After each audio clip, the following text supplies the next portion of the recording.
Gozo dos bens terrenos. O uso dos bens da terra é um direito de todos os homens? Esse direito é consequente da necessidade de viver.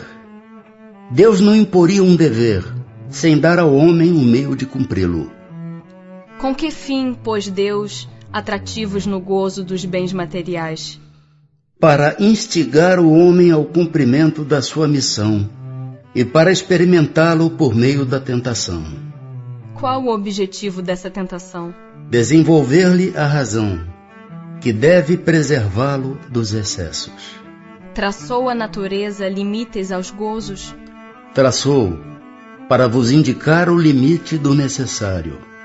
Mas pelos vossos excessos, chegais à saciedade e vos punis a vós mesmos. Que se deve pensar do homem que procura nos excessos de todo gênero o requinte dos gozos? Pobre criatura, mais digna é de lástima que de inveja, pois bem perto está da morte. Perto da morte física ou da morte moral? De ambas.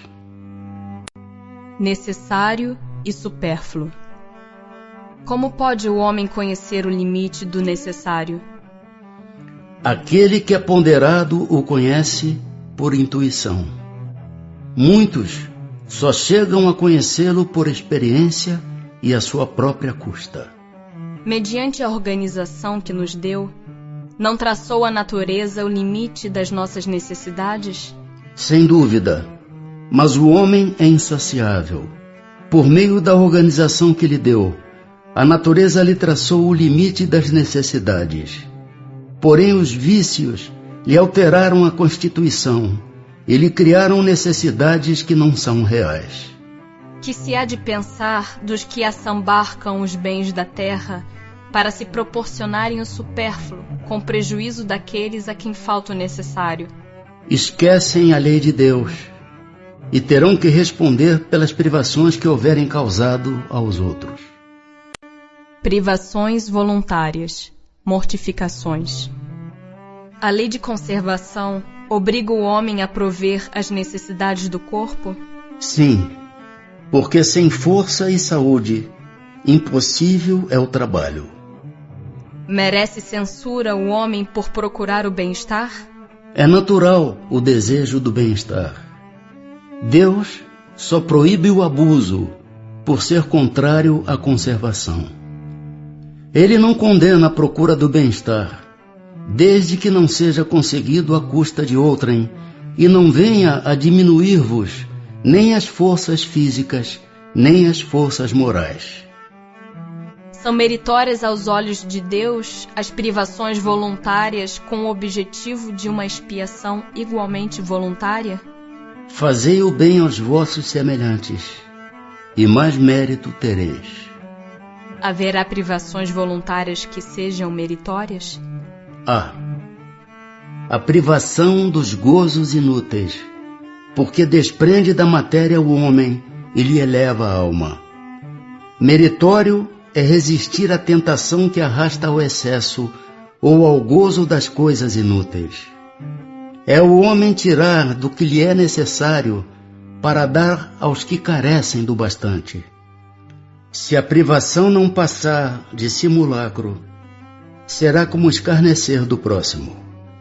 É meritória, de qualquer ponto de vista, a vida de mortificações ascéticas que desde a mais remota antiguidade teve praticantes no seio de diversos povos? Procurai saber a quem ela aproveita e tereis a resposta. Se somente serve para quem a pratica e o impede de fazer o bem, é egoísmo, seja qual for o pretexto com que entendam de enfeitá-la. Privar-se a si mesmo e trabalhar para os outros, tal a verdadeira mortificação, segundo a caridade cristã. Será racional a abstenção de certos alimentos prescritos a diversos povos? Permitido é ao homem alimentar-se de tudo o que não lhe prejudique a saúde.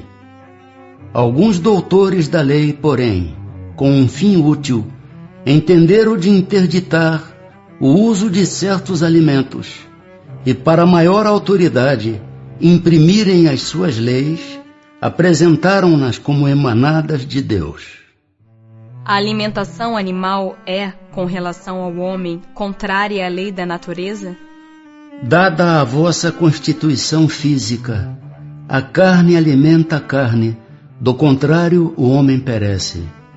A lei de conservação lhe prescreve, como um dever, que mantenha suas forças e sua saúde para cumprir a lei do trabalho. Ele, pois, tem que se alimentar conforme o reclame a sua organização. Será meritório privar-se o homem da alimentação animal ou de outra qualquer por expiação? Sim, se praticar essa privação em benefício dos outros. Aos olhos de Deus, porém, só há mortificação, havendo privação séria e útil. Por isso é que qualificamos de hipócritas os que aparentemente se privam de alguma coisa. Que se deve pensar das mutilações operadas no corpo do homem ou dos animais? A que propósito semelhante questão? Ainda uma vez, perguntai sempre vós mesmos se é útil aquilo de que porventura se trate. A Deus não pode agradar o que seja inútil, e o que for nocivo lhe será sempre desagradável. Porque ficais sabendo, Deus só é sensível aos sentimentos que elevam para ele a alma. Obedecendo-lhe a lei, e não a violando, é que podereis forrar-vos ao jugo da vossa matéria terrestre. Visto que os sofrimentos deste mundo nos elevam se os suportarmos devidamente, dar-se-á que também nos elevam os que nós mesmos nos criamos? Os sofrimentos naturais são os únicos que elevam, porque vêm de Deus. Os sofrimentos voluntários de nada servem, quando não concorrem para o bem de outrem.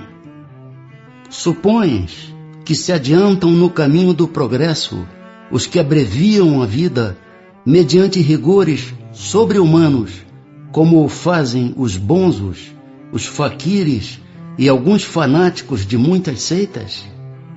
Por que de preferência não trabalham pelo bem de seus semelhantes?